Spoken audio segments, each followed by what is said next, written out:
Hari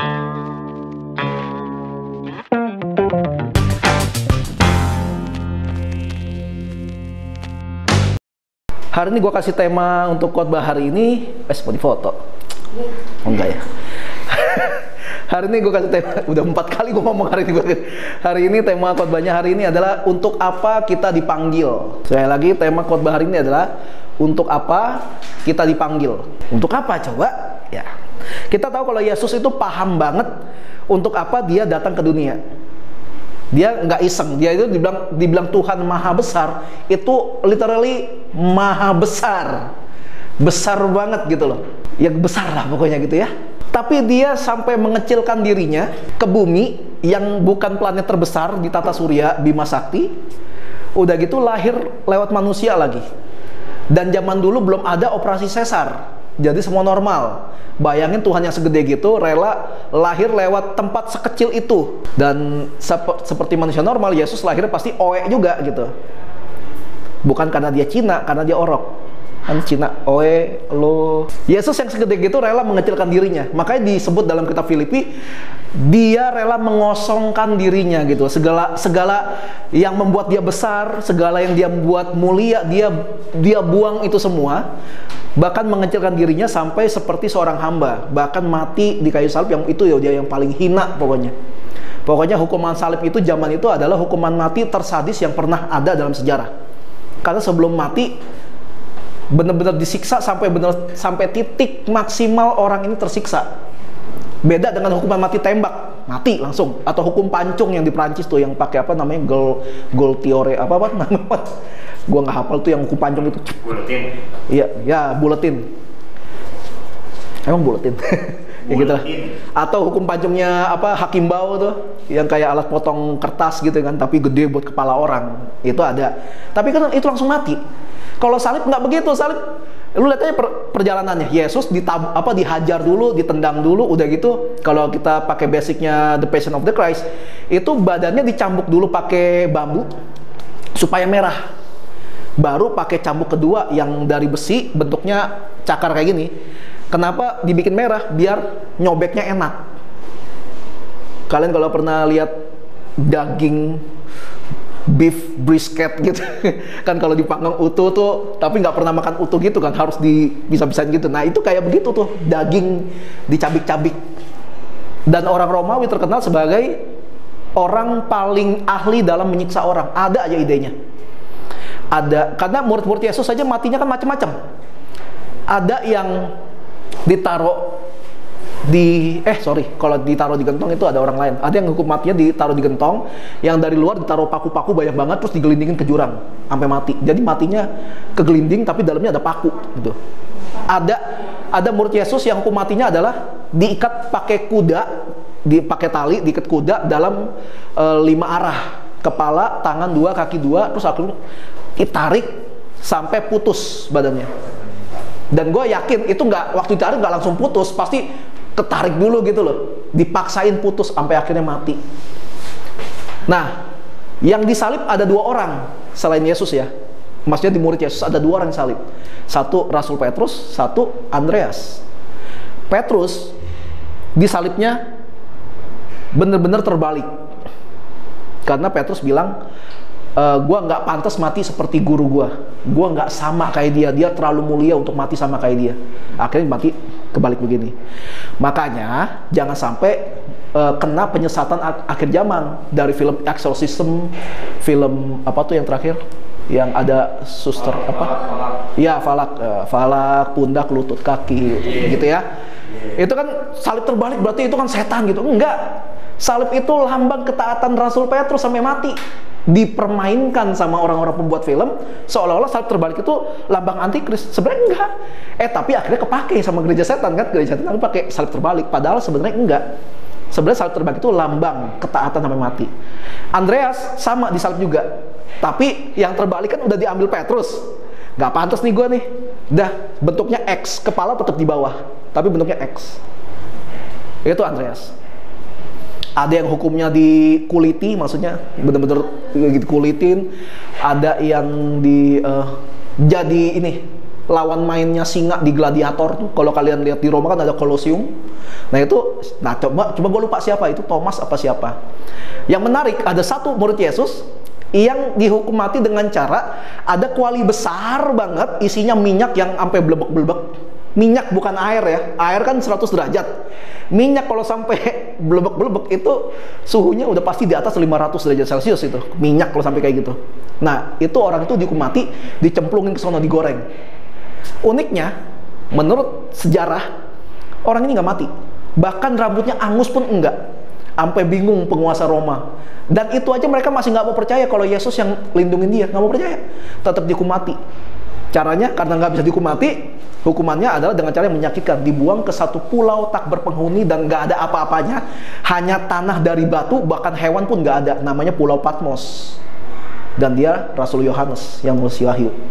Tujuannya dilempar ke pulau itu biar dia mati gila. Karena nggak ada apa-apa. Di situ benar-benar nggak ada apa, exactly nggak ada apa-apa.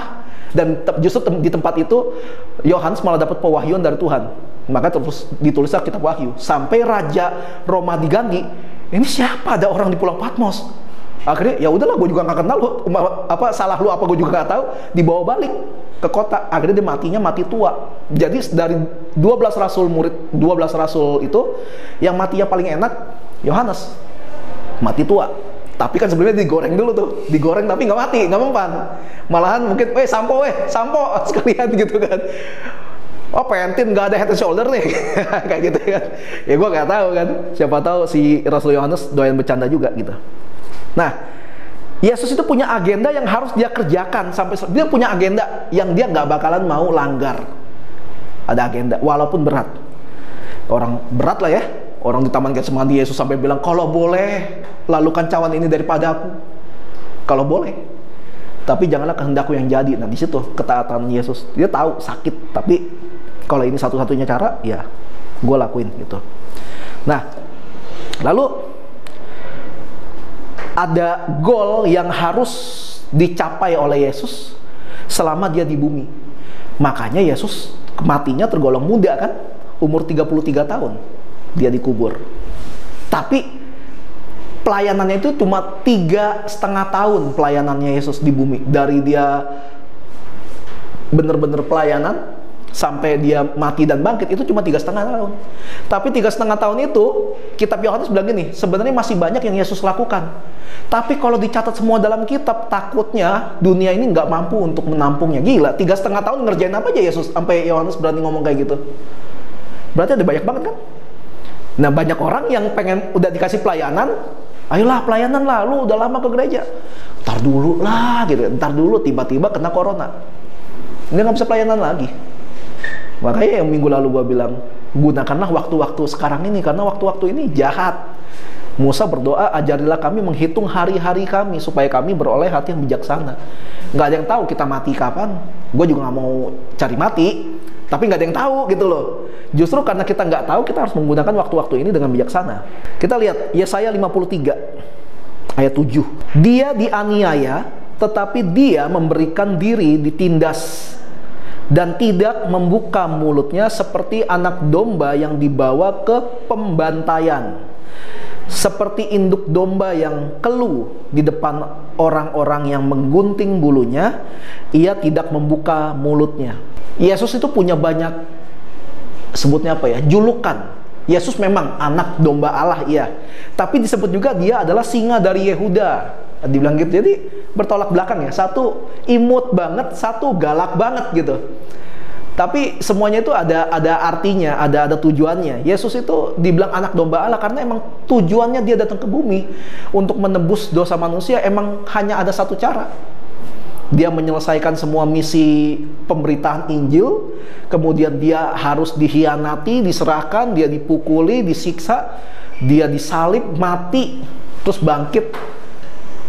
Itu agendanya dia. Dia tahu, that's why kenapa dia pasrah. Walaupun dia tahu sakit, dan walaupun dia tahu dia bakal sedih, bakal kesel gitu loh. Tapi dia harus selesain.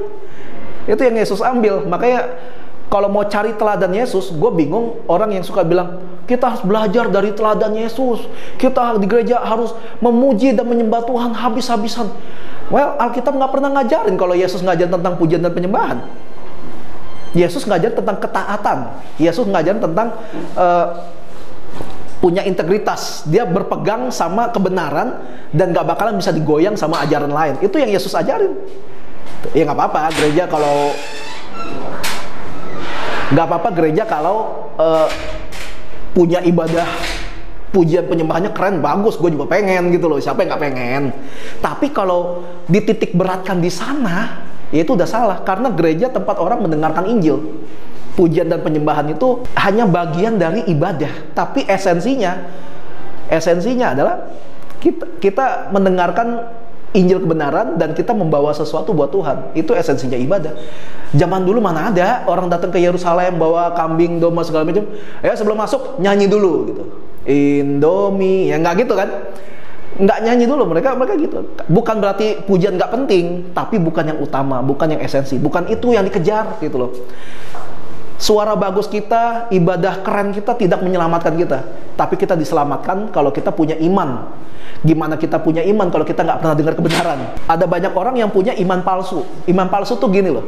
Iman palsu itu iman yang seenaknya. Gua pernah kena gitu.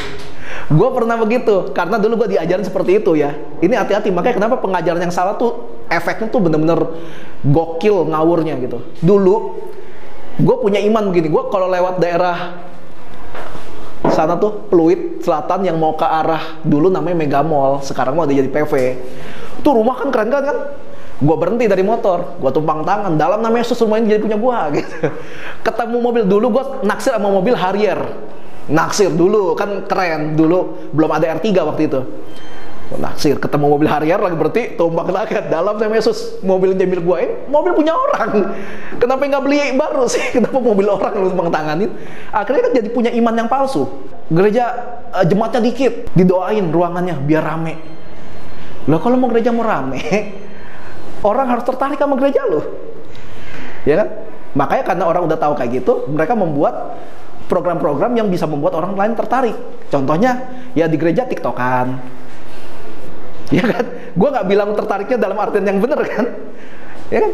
Tiba-tiba ada acara ibadah pakai DJ, salah nggak sih? Nggak salah sih. Balik lagi, kalau dititik beratkan di situ, itu udah menyalahi. Jangan. Itu kita juga ya belakangan kita sebelum dan sesudah ibadah kita nggak games, tapi nggak pernah mau diibadah. Ibadah ya ibadah. Ketika ibadah sudah dimulai nggak boleh tuh ada games, ada tiba-tiba ada yang nggak ada urusan gitu loh. Tiba-tiba ya Pak silakan ya tolong pilih saya untuk pilkada, nggak boleh gitu, nggak ada urusan.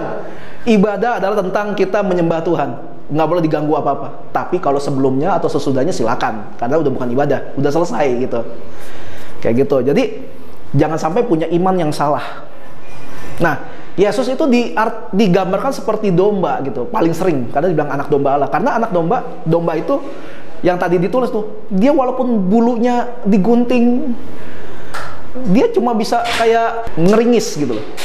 Kayak cuma bersuara tapi nggak bakalan gitu loh, nggak bakalan gimana gitu loh. Dia pasrah. Coba lo kalau ke tempat peternakan sapi tuh, sapi Cimory tau gak sih tuh yang hitam putih itu. Coba waktunya panen susu sapi, lu asal mencet ditendang muka lu pakai kaki, hidung lu masih pada tempatnya aja udah hoki lo. Kalau sampai kita tendang lagi kan lagi meres tuh kan, ceplok gitu, hidung gua mana gitu. Oh di sini. Kalau lu coba kambing gitu, kambing lu coba gitu kayak gitu, ditanduk.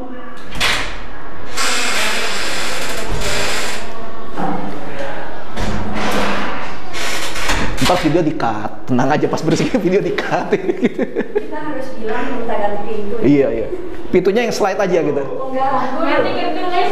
Iya, benar. Pintunya yang di slide, jangan di kayaknya bersihkan di slide. Tapi walaupun slide tetap sama. Nih, tetap sama gitu. Enggak ada beda. Nih, kok masih gitu juga. Sampai mana tadi? Oke. Domba dibilang sebagai hewan yang polos. Istilah kata tuh kayak bocah yang kagak paham apa-apa. Dek, yuk ikut om yuk. Om kasih permen gitu. Ikut aja pada diculik. Yesus tuh digambarkan seperti domba karena kelakuan domba kayak anak-anak. Makanya Yesus bilang kan, siapa yang nggak punya hati seperti anak-anak ini, dia nggak berhak punya tempat di kerajaan Allah. Karena anak-anak, basically, anak-anak itu akan percaya apa aja yang orang tuanya bilang ke dia, sekalipun orang tuanya bohong. Gitu tuh. Tapi kita tahu kalau kita punya Tuhan, kita panggil dia Bapak, dia kalau ngomong apa, dia nggak pernah bohong. Nggak ada ceritanya Bapak bilang, Nopi, kamu akan saya jadikan ahli teologi di masa depan. Tapi bohong gitu. Tapi bohong, kan nggak mungkin gitu Tuhan. Tuhan nggak gitu kan? Ya kalau lu tahu lu ada di sini karena Tuhan yang mimpin lu ke sini. Lu tahu kalau Tuhan yang naruh lu di tempat di mana lu kerja sekarang, di tempat di mana lu sekolah sekarang. Kalau lu tahu kalau itu Tuhan yang lakukan, percaya aja Tuhan mau pakai lu di tempat itu untuk melakukan sesuatu. Mungkin lu belum tahu nih mau apa gitu, jadi apa. Lu nggak tahu, tapi lu tahu ada sesuatu yang baik yang sedang Tuhan kerjain. Kenapa lu ada di sekolah TPI? Kenapa lu ada di Panber? Kenapa lu di Kapuk Muara? Gitu kan? Ya itu ada tujuannya. Mungkin kayak ya karena gua ngelamar, iya. Tapi buat orang percaya, di mana kita ada, apapun yang terjadi sama kita itu sudah atas izin Tuhan. Orang Tuhan bilang rambut kita rontok satu aja itu atas izin Tuhan. Rambut Livi yang rontok suka karena dia suka gini-gini, itu izin Tuhan. Gitu. Bisa aja kalau Tuhan nggak izin waktu gini, was gitu. Bisa aja kan? Nggak boleh rontok, itu nggak boleh rontok gitu. Bisa aja gitu kalau Tuhan nggak izinin. Matius pasal 10 ayat 16 sampai 20. Buka Alkitab, malah ngeliatin gambar. Ih, hilang. Oh, dia lagi buka ayat. Ya. Lupa gue. Matius 10 ayat 16 sampai 20. Nanti gue akan berhenti buat jelasin. Lihat, aku mengutus kamu seperti domba. Ini Yesus yang ngomong ya. Ke tengah-tengah serigala. Ngutus kamu seperti hewan polos ke binatang buas. Jahat, kelihatannya jahat nih. Sebab itu hendaklah kamu cerdik seperti ular dan tulus seperti merpati. Cerdik itu berbicara tentang lu pakai otak lu. Tulus, lu pakai hati lu. Makanya orang yang kebanyakan pakai otak, nggak pakai hati, licik. Orang yang kebanyakan pakai hati, nggak pakai otak, bego. Ya kan? Jadi kita punya iman bukan untuk menghilangkan fungsi otak. Kita punya otak bukan berarti kita nggak butuh iman. Gitu simple. Jangan memilih salah satu. Orang Tuhan kasih dua, lu pilih satu. Iya kali, lu beli mobil, enggak saya mau rodanya aja. Ini nggak mungkin gitu loh. Udah satu paket. Nggak bisa. Otak dan iman sudah ada dalam hidup lu. Jangan pilih salah satu, lebih bagusan mana gitu. Nggak bisa. Mendingan mana? Baca Alkitab atau baca buku rohani? Kan sama-sama yang bikin itu kan orang Kristen. Ya mendingan gue bilang gak usah baca buku rohani. Ya Alkitab lebih bener lah. Kalau pilihannya itu. Tapi kan lu baca Alkitab sebagai yang utama, referensi dari buku-buku rohani. Jangan sampai lu kebanyakan baca buku rohani, Alkitab gak pernah baca. Akhirnya apa yang lu sampaikan ke orang itu adalah hasil pemikiran orang lain yang lu baca dari buku. Lu sendiri gak pernah dapat rema karena lu gak pernah baca buku kan. Yang lu baca dari orang punya. Ini salah satu kutipan yang paling sering dipakai sama orang-orang bule. Kalau dia sedang memotivasi anak muda, dia ngomong gini, satu dunia digoncangkan oleh satu benua. Satu benua digoncangkan oleh satu negara. Satu negara digoncang oleh satu provinsi. Satu provinsi digoncang oleh satu kota. Satu kota digoncang oleh satu keluarga. Satu keluarga digoncang karena ada satu anak Tuhan. Ini banyak banget yang pakai nih. Kelihatannya keren, tapi yang pertama ngomong nih udah meninggal kayaknya. Tapi banyak yang pakai. Cuma masalah gini, lu ngomong kayak gitu keren nih. Tapi lu paham nggak artinya? Lu ngomong kata-kata keren, kata-kata yang suka ditulis di quotes-nya nggak salah. Cuma kalau lu hidup karena quotes orang, hidup lu menderita. Karena quotes yang orang bikin adalah dia sudah melalui itu, makanya dia bisa tulis kata-kata itu. Lalu cuma niru, lu nggak pernah laluin, makanya kenapa kayaknya kok hidup gua beda ya sama yang ditulis? Ya karena lu nggak jalanin hidup itu. Makanya kenapa baca Alkitab, ketika lu dapat sesuatu, lu lakukan. Lu bisa bikin tulisan, terserah mau quotes kayak, mau postingan, mau cerpen, terserah. Tapi itu pasti sesuatu yang mengubah lu, makanya lu tulis. Makanya jangan keseringan posting-posting tulisan orang. Kalau emang memberkati lu, ya puji Tuhan. Tapi jangan jadikan patokan standar kehidupan. Tetapi waspadalah terhadap semua orang. Yesus ngomong itu loh. Semua orang. Berarti termasuk pendeta. Iya kan? Termasuk jemaat, semua orang waspada, bukan jauhi, waspada. Makanya bijak-bijak, otak sama imannya harus dipakai. Karena ada yang akan menyerahkan kamu kepada majelis agama dan mereka akan menyesah kamu. Menyesah itu apa, Ben? Ngebully atau mukul ya? Menyesah itu itu apa? Ngaku nggak lu itu? Kayak gitu ya? Kurang lebih kayak gitu ya? Nyiksa juga ya? Oke, menyesah itu menyiksa. Di rumah ibadatnya. Bayangin kita karena percaya Yesus, kita dibawa ke rumah ibadah untuk disiksa. Terjadi nggak itu? Ada, tapi bentuknya nggak bentuk siksaan fisik, nggak. Ini banyak terjadi nih. Misalnya Marwan bikin ulah sama gue misalnya, gue nggak seneng sama dia, terus karena dia negor gue misalnya, dia negor soal, Fir, lu khotbah lu nggak usah banyak bercanda lu, kayak gitu misalnya gitu ya, ngomongnya kayak lagi abis ngelem gitu, oh lu, ya kan contoh. Terus misalnya gue nggak seneng, gue bawa itu di khotbah gue. Kita sebagai anak Tuhan harus tunduk sama otoritas, jangan kayak orang yang berani-beraninya ngeritik pemimpin, ngomong di mimbar. Padahal misalnya yang dia ngomongin itu sebenarnya benar, tapi gue nggak mau terima. Nah, itu salah satu bentuk tanda kutip siksaan yang terjadi di banyak gereja. Masalah personal dibawa ke mimbar, akhirnya mimbar jadi nggak kudus. Karena dia bawa agenda pribadi, bukan bawa agendanya Tuhan. Nah, ini yang kenapa Yesus tuh marah ketika ke bait Allah. Ini isinya kenapa bukan orang-orang yang berziarah, tapi malah orang-orang yang dagang-dagang. Yang dagang imam lagi. Gila gak lo? Bayangin kalau misalnya gue ngomong kayak gini, kalian kalau mau baca Alkitabnya lebih paham, kalian harus ada buku panduannya. Buku panduannya biasanya lebih tebal dari Alkitab. Kalian harus punya itu supaya bisa ngerti lebih dalam tentang Alkitab. Kebetulan saya ada membuat buku itu, jadi beli, kayak gitu loh. Jadi punya agenda pribadi, gitu, supaya lu orang beli buku gue. Misalnya gitu, ya gue gak ada buku sih, tenang, gue gak beli buku. Gue lebih suka ngomong tentang, ayo bawa perpuluhan. Gue lebih suka ngomong kayak gitu. Sama aja ya, paketnya beda ya. Ada maksud terselubung disampaikan kayak begini. Dan karena aku, Yesus bilang, kamu akan digiring ke muka penguasa-penguasa dan raja-raja sebagai suatu kesaksian bagi mereka dan bagi orang-orang yang tidak mengenal Allah. Apabila mereka menyerahkan kamu, janganlah kamu khawatir akan bagaimana dan akan apa yang harus kamu katakan. Karena semuanya itu akan dikaruniakan kepadamu pada saat itu juga. Karena bukan kamu yang berkata-kata, melainkan roh Bapamu. Dialah yang akan berkata-kata dalam kamu. Ketika lu diperhadapkan dalam satu kondisi yang menekan hidup lu, karena lu percaya sama Yesus, jangan takut lu bakal ngomong apa ntar. Karena Tuhan akan kasih tahu lu harus ngomong apa. Ini Yesus yang janjiin lo. Jadi kalau mau tahu, kami klaim janji Tuhan. Ini janjinya. Ini orang klaim janji Tuhan tentang berkat mulu. Engkau yang berjanji akan memberikan kami berkat 30, 60, 100. Yesus mana pernah janji kayak gitu sih? Yesus cuma bilang kalau lu menabur, lu akan menuai. Dan dia ngomong literally tentang menabur benih. Ya dong, lu nanam satu biji mangga, masa ia tumbuh cuma satu pohon isi satu mangga, kan nggak gitu. Iya kan? That's why kenapa dibilang 30, 60, 100 kali, tergantung berapa benih yang lu tabur. Literally tentang benih gitu loh. Dikaitkan ke duit. Lu kalau nabur 100 juta sini, lu akan menuai 30, 60, 100 kali. Berarti 300 juta, 600 juta, 1 miliar. Lu kira ini gereja punya, bukan MLM, lu kira ada tuyul di sini?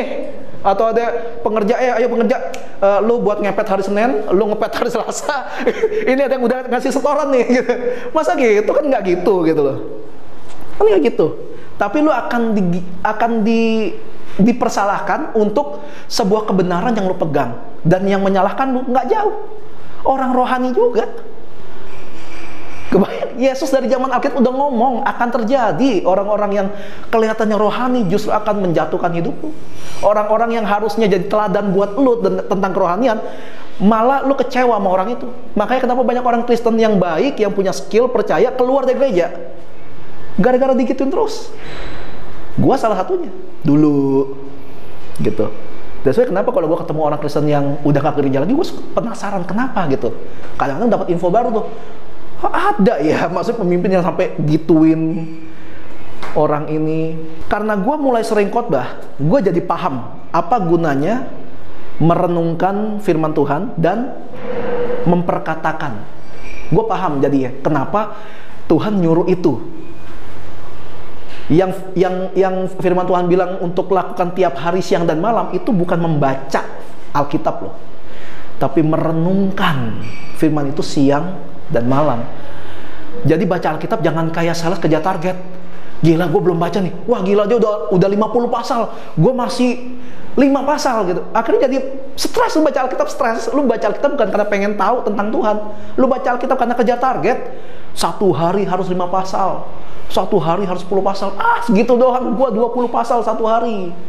Tapi abis satu hari selesai, gak pernah baca lagi gitu. Ada kayak gitu kan, satu hari kok bisa 20 pasal. Bisa. Mazmur, kan ada yang satu pasal cuma 5 ayat. Ya kan? Belum ketemu dia ke Mazmur pasal 100. Ayatnya ada 150, mateng lu baca 20 pasal lu soal lu kayak gituan. Belum baca kitab Yesaya, satu pasal ada yang 60 ayat. Udah gitu satu ayat panjang lagi. Itu Yesaya 59 ayat 2 panjang banget loh. Apa ya bunyinya? Tetapi yang merupakan pemisah antara kamu dan Allahmu ialah segala dosamu, dan yang membuat dia memalingkan diri sehingga dia tidak mendengar ialah segala dosamu. Satu ayat itu. Satu ayat. Belum ayat yang lain ada yang panjang juga. Ya gitu, makanya jangan balap-balapan tentang baca Alkitab. Jangan balapan gitu loh. Baca Alkitab adalah membangun hubungan pribadi antara kita sama Tuhan. Ingat, pribadi. Tingkat kerohanian seseorang gak diukur dari berapa kali lu bolak-balik baca Alkitab. Tapi itu akan diukur untuk seorang hamba Tuhan. Karena gimana lu mau paham Alkitab kalau lu baca satu bolak-balik aja belum pernah. Tapi secara umum bukan itu patokan kerohanian. Patokan kerohanian adalah ketika lu baca, lu dapat rema, lu lakukan dan itu terjadi, dan lu bisa kasih kesaksian soal itu. Nah itu yang harusnya jadi patokan tentang baca Alkitab. Nah karena gue sering khotbah, gue sering ngerenung, gue sering mikirin, sering ngomongin, gue sering banget ketika sedang khotbah nih kayak hari ini, justru gue dapat sesuatu yang baru. Jadi ketika gue kesannya gue khotbah kayaknya lagi ngajarnya, padahal gue sendiri pun dapat pengajaran yang baru. Sering banget gue kayak gitu. Jadi ada hal-hal yang nggak ada di catatan gue nih, di contekan gue, keluar aja gitu. Dan itu sinkron. Dan ketika gue ngomongin itu, gue yang ngomong, gue yang kaget. Contohnya kayak minggu lalu gue khotbah di gereja GIA. Tahu kenapa si Yusuf dilupain sama juru minuman selama 2 tahun? Karena kalau sampai dia diingat, dia pulang ke Israel ketika terjadi masa kelaparan yang 3,5 tahun masa kelimpahan, 3,5 tahun masa kesukaran itu, habis orang Israel karena Yusuf nggak ada di sana. Orang Mesir juga habis karena nggak ada yang kasih ide buat kumpulin semua makanan taruh di lumbung selama 3,5 tahun karena nggak ada yang kasih ide itu. Akhirnya mungkin mati semua nih. Banyak orang di semua negara banyak mati kelaparan kalau kayak gini caranya. Tapi justru karena Yusuf dilupakan, kairosnya terjadi. Emang hanya Yusuf yang bisa. Nah waktu gue ngomong kayak gitu, gue yang pertama ngomong, bener juga, gitu. Bayangin gak lo? Jadi karena sering ngerenung, sering baca, gue sering perkatakan, akhirnya gue juga yang belajar. Ya itu, makanya kenapa harus rajin diomongin, rajin direnungin gitu. Jangan sampai selesai cuma baca doang. Roh Bapa sedang berkata-kata lewat gue gitu. Bukan berarti gue lebih kudus ya. Lu orang pun kalau ada kesempatan ngomong sini, gue percaya Roh Bapa pun akan ngomong lewat lu, gue percaya. Gitu. Siapa tahu Roh Bapa ngomong ketika lu lagi baca pengumuman, ya kan? Ya nggak tahu apa. Gue pengen contoh ntar garing, jangan, gitu ya. Harusnya kalian pun kalau mempersiapkan sesuatu nih sambil berdoa, nggak khawatir harusnya nanti bakal salah apa enggak gitu. Harusnya nggak khawatir, asal kalian udah persiapin ya semuanya. Karena Roh Bapamu akan mengaruniakan kebutuhan kalian ketika kalian melayani atau ketika kalian sedang bekerja, selama kalian mengandalkan Tuhan. Gue cukup setuju lah dengan kalimat, harusnya kan ada yang ngomong gini kan, kalian kalau mau hidupnya di dalam Tuhan, harusnya kalian melakukan apapun libatkan Tuhan. Gue nggak setuju dengan kalimat itu. Lah siapa kita gitu, kita ayo libatkan Tuhan kan gini. Kita mau bikin acara konser nih, kamu Jenny, kamu ikutan ya. Nah itu gue melibatkan Jenny. Kalau sama dengan kalau gue melibatkan Tuhan, berarti Tuhan tadinya nggak terlibat dalam hidup gue gitu. Tapi kalau lu mau, lu bilang, lu sebutnya lu mengandalkan Tuhan. Karena kalau kita mengandalkan Tuhan, Tuhan mau nyuruh kita kemana, ya itu Tuhan udah ada planningnya, Tuhan udah ada tracknya gitu. Urusan kita mau taat apa enggak. Markus pasal 8 ayat 31 sampai 38. Sebenarnya gue lagi ngerjain si Nopi sih. Gue ngeliatnya ke Neja. Dia Markus pasal 8 ayat 31 dia udah gini sampai 38 kali gitu. Asik ya. Kemudian mulailah Yesus mengajarkan kepada mereka bahwa anak manusia harus menanggung banyak penderitaan dan ditolak oleh tua-tua, imam-imam kepala maksudnya, dan ahli-ahli Taurat, lalu dibunuh dan bangkit sesudah 3 hari. Hal ini dikatakannya dengan terus terang. Yesus ngomong langsung, gua harus menanggung banyak penderitaan dan ditolak sama pemimpin agama, gue bakal dibunuh dan bangkit. Dan Yesus ngomong ini 3 kali dalam pelayanannya. Terus habis itu yang terjadi menarik nih, murid yang paling dihormatilah di antara 12 murid Yesus, dibilang gini, tetapi Petrus menarik Yesus ke samping dan menegur Yesus. Cuma lucu, Yesus ngomong gini, negornya nggak ditulis, tapi kalau mau kasih contoh, sini deh. Contoh, misalnya gue Yesus misalnya, gue lagi ngomong, ntar gue bakal disiksa, gue bakal diserahkan, gue bakal dibunuh, tapi gue akan bangkit pada hari yang ketiga. Terus tiba-tiba dia narik gue ke pinggir dong, itu lo kedorong gue gitu. Bodoh, kata lu kan nggak narik gue, kan ilustrasi. Nah, dia narik gua misalnya, terus dia negor gua. Mungkin isi tegurnya gini. Mungkin lu isi tegurannya begini. Apa, kok lu jangan gitu. Lu kalau ngomong kayak gitu, murid-murid bakal buyar. Mungkin murid bakal kabur. Ngapain lu aja ngaku lu bakal mati gitu. Kayak gitu kan. Terus dibilang, abis itu Yesus berpaling, dia pindah pandangan, dia liatin murid-muridnya. Terus Yesus ngomong gini. Dia marahin si Petrus. Dia ngomong gini, enyahlah iblis.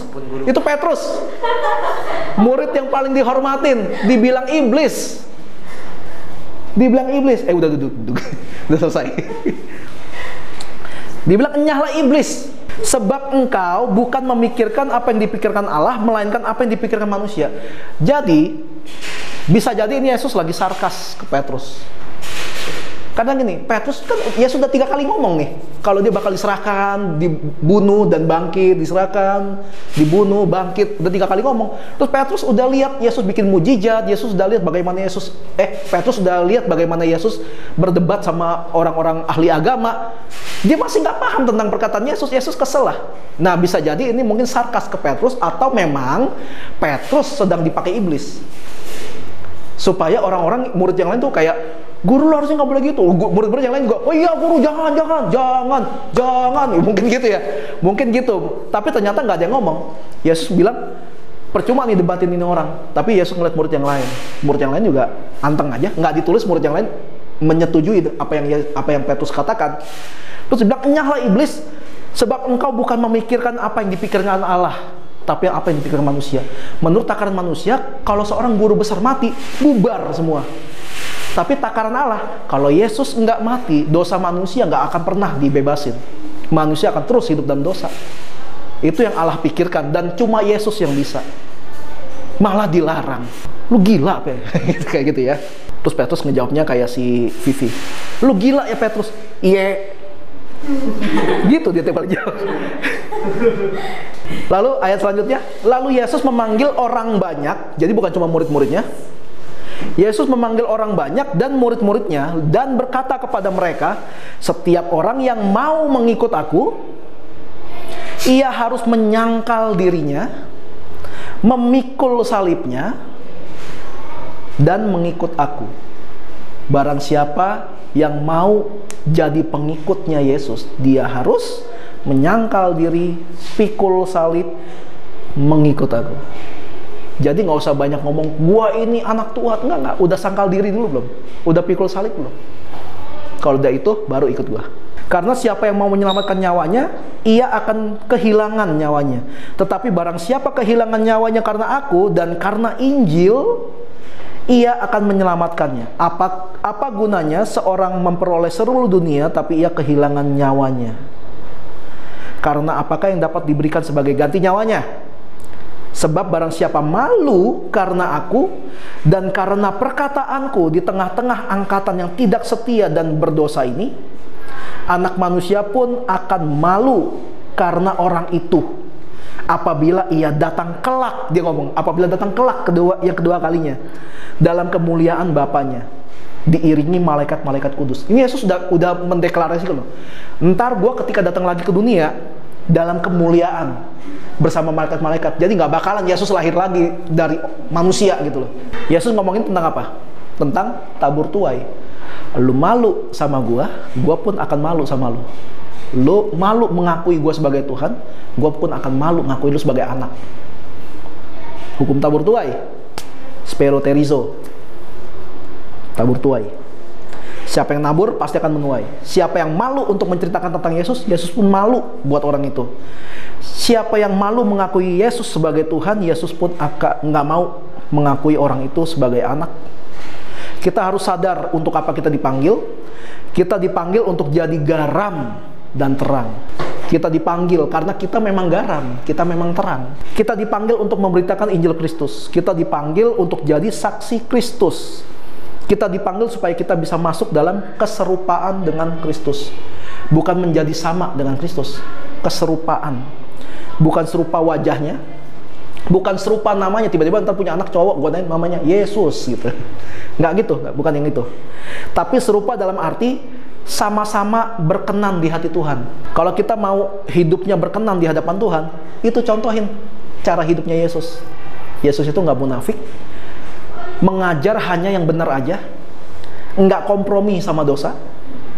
Makanya Petrus tadi langsung disikat sama Yesus, nggak mau kompromi. Dan Yesus rendah hati. Kapan sih Yesus diakui sebagai anak Tuhan? Ketika dia dibaptis kan? Pertama kalinya. Kenapa?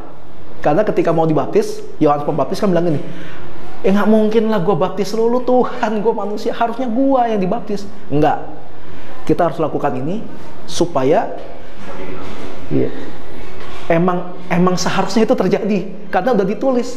Yesus taat sama apa yang ditulis di Alkitab. Ingat ya, Yesus itu sebenarnya kan bagian dari Tritunggal. Yesus itu adalah firman. Jadi Yesus, kalau kita ngomong firman Tuhan yang tertulis di Perjanjian Lama, itu Yesus yang ngomong sebenarnya. Kalau ngomong secara roh, Yesus yang ngomong. Yesus tahu emang ini harus terjadi, lu yang harus baptis gua. Yesus taat sama perintah Bapaknya. Waktu Yesus di dunia, dia itu sebagai manusia dan dia harus dibaptis buat jadi contoh buat semua orang. Akhirnya karena Yesus taat untuk hal yang kecil, ketika dia dibaptis, diangkat, baru langit terbuka, ada suara, ada surga, langsung kan didengar sama semua orang.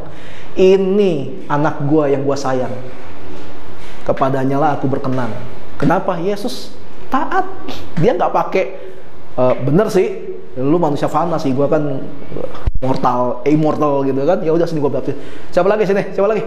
Baptisnya udah nggak pakai tenggelam ya, keplak gitu. Nggak gitu kan? Yesus nggak gitu loh. Gitu. Atau enggak ya gitu kan, diditi gitu kan, dia gitu dibawa ke kolam gitu. Kalau masih kurang puas dicok slam gitu. Baptisan kita ntar kayak gitu kayaknya ya. Ya kali.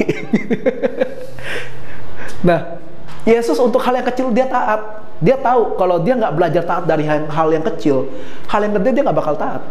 Susah karena belum terbiasa untuk hidup taat.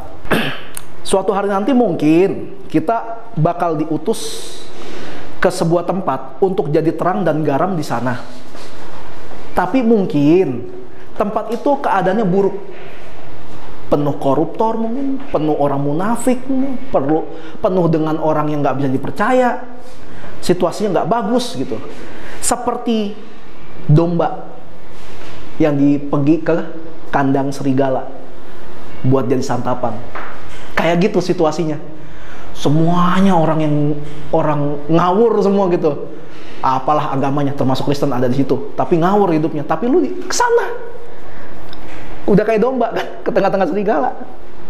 Karena kan biasanya kalau di sekolah nih, kalau lu nggak mau nyontek karena lu takut sama Tuhan, lu bilang, wah dasar lu sok Kristen lu sok suci lu gitu. Buat sering digituin dulu waktu sekolah. Domba-domba ini yang Tuhan utus ke tengah-tengah serigala bukan dengan maksud supaya mati sebenarnya. Karena kan Yesus pakai ilustrasi, nggak beneran lu dikirim ke serigala, enggak. Itu ilustrasi, bukan untuk dibantai, bukan untuk dibunuh gitu, tapi untuk memberitakan kebenaran. Kebenaran tentang apa? Ini gue baru dapet tadi sih. Kita diutus seperti domba ke tengah serigala. Oke, anggap kita beneran seperti domba, beneran ke tengah serigala. Kita ke sana untuk memberitakan kebenaran. Kebenaran tentang apa? Memberitakan kebenaran kepada para serigala, serigala itu kalau mereka sebenarnya domba. Nangkep gak nih? Memberikan kebenaran. Maksudnya gini. Kita sebagai orang polos kayak domba, modalnya cuma cinta Tuhan sama taat aja gitu. Kita datengin atau kita didatengin orang-orang yang menurut pandangan dunia manusia itu nggak guna. Orang rendahan, sampah masyarakat, orang yang nggak dipandang sama orang lain. Kita kasih tahu sebuah kebenaran sama mereka. Kita kasih tahu tentang kabar baik. Kabar baiknya ini, kalian juga anak-anak Tuhan. Kita dikirim tuh buat kasih tahu kabar ini gitu loh. Lu bilang lu sampah, enggak, lu juga anak Tuhan. Itu kan pandangan pribadi soalnya. Yesus mati bukan cuma buat Firdi. Yesus mati bukan cuma buat Marwan. Yesus mati bukan cuma buat semua orang di tempat ini, tapi Yesus mati dan bangkit buat semua manusia. Supaya orang-orang yang direndahkan bisa ditinggikan, orang-orang yang bersedih bisa bersuka cita, manusia-manusia sampah bisa didaur ulang jadi baru. Orang goblok jadi berhikmat, orang nggak punya hati bisa punya kasih, orang nggak punya harapan bisa optimis, orang yang dulunya budak dosa jadi orang merdeka. Itu kebenaran yang harus kita sampaikan. Untuk itu Yesus datang. Yesus memang mati dan bangkit buat semua orang di dunia, memang. Tapi pelayanan Yesus itu cuma di sekitaran Israel waktu itu, pelayanannya dia. Makanya Yohanes 1 ayat 12 bilang, semua orang yang menerima Yesus sebagai Tuhan dan Juru Selamat itu dikasih status baru, yaitu sebagai anak. Lu mengaku Yesus sebagai Tuhan dan Juru Selamat, lu dikasih status baru sebagai anak. Status itu penting. Kalau gue punya status sebagai CEO-nya Engs, gue punya kuasa buat merintahin mereka, buat nyapu, buat beresin, buat apa, gue punya gitu. Tapi kalau gue gak punya status itu, belum tentu mereka mau denger gitu. Karena misalkan gue cuma pelanggan, paling mereka cuma melayani sebagai buat nerima pesanan, keluarin pesanan, terima pembayaran. Lebih dari itu nggak bisa. Itu pentingnya status. Yesus juga anak, cuma dia paling sulung. Dikatakan Yesus itu anak paling sulung. Kita anak-anak selanjutnya setelah Yesus, yang diminta supaya hati kita seperti hatinya Yesus, yang sanggup ngomong, makananku adalah melakukan kehendak Bapa. Yesus bisa ngomong kayak gitu, lagi lapar, makananku adalah melakukan kehendak Bapa. Jadi kalau gue melakukan kehendak Bapa tuh gue bisa kenyang gitu. Maksudnya dia puas kalau dia bisa melakukan kehendak Bapa. Nah, kalau kita mau ngomong kita juga anak Tuhan, harusnya kita punya hati seperti hatinya Yesus ini. Hatinya Yesus seperti itu. Kita berani ngomong kayak gitu nggak, cuman entarlah baca Alkitab, entar gue lah masih sibuk, wah ini lagi rame nih kerjaan nih, ini lagi ini nih, wah ini ada prospek nih, ini lagi ada apalah inilah itulah gitu loh. Ntar baca Alkitab mah gampang lah, entarlah 2 tahun kemudian Alkitab gue mana gitu. Tambah lagi sekarang Alkitab di handphone kan, Alkitab di handphone yang selalu bawa aja, lu nggak pernah baca. Gimana Alkitab yang buku? Apa itu kehendak Bapa? Baca Alkitab. Makanya kalau mau tahu kehendak Bapa apa, udah itu udah harga mati. Kalau mau tahu kehendak Bapa apa, itu baca Alkitab, lengkap di situ.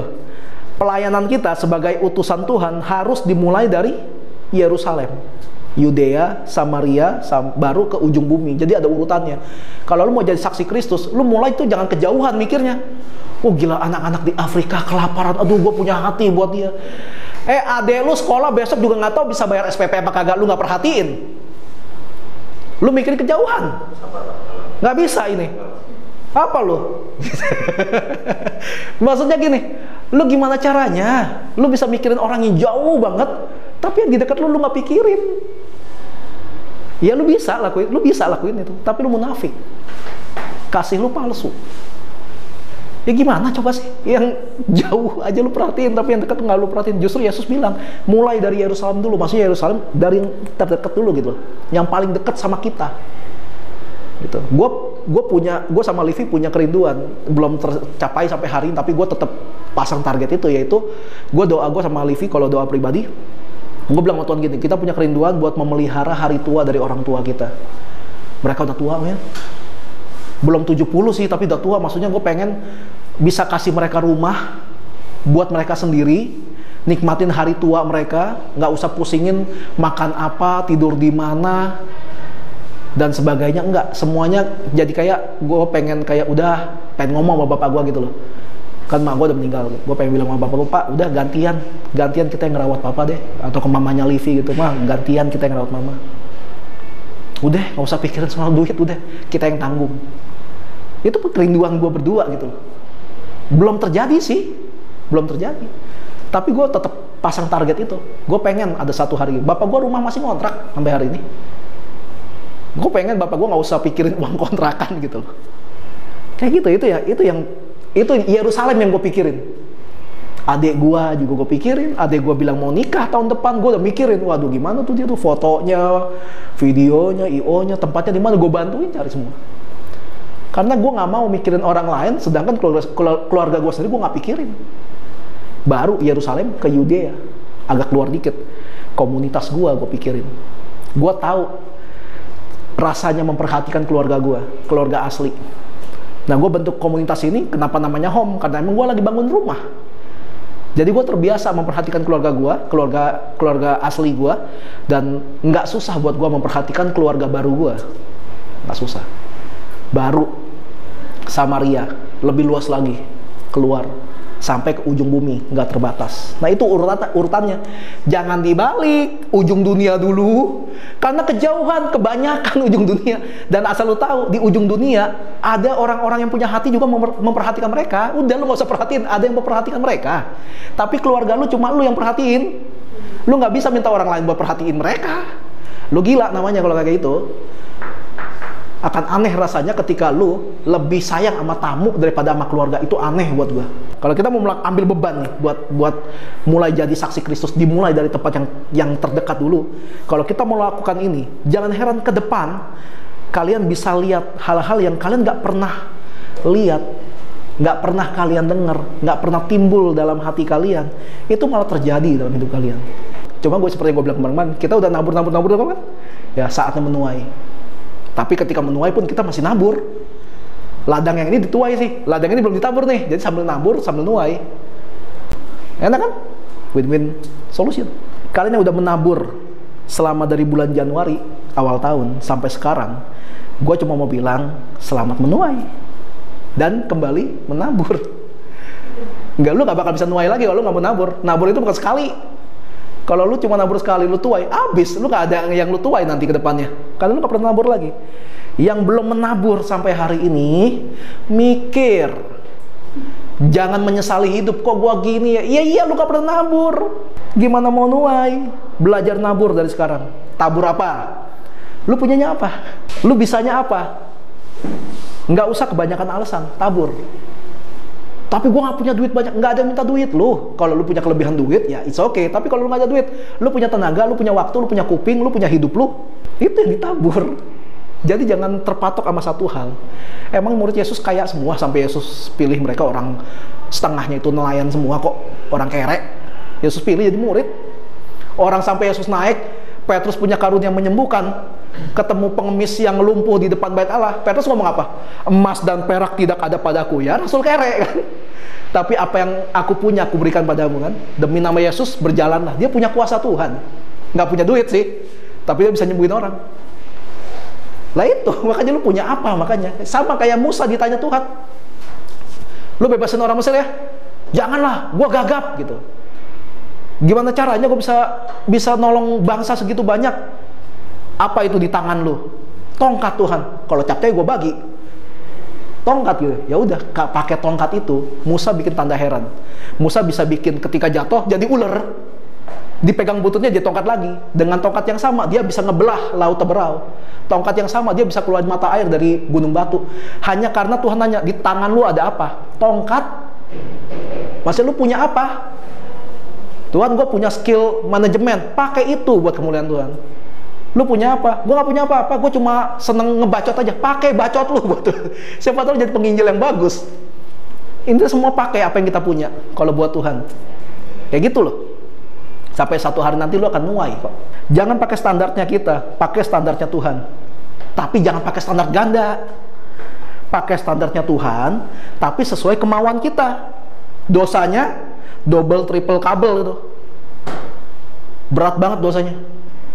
Gue punya iman sama Tuhan, tapi semua yang tergantungin gue dong. Iman itu kan kalau misalnya terjadi penuaian harta segala macam. Kalau yang iman gue adalah ntar gue disiksa, bukan itu gitu. Ya orang Yesus bilang siapa yang mengikut aku akan diserahkan, disiksa kok. Iman yang mana?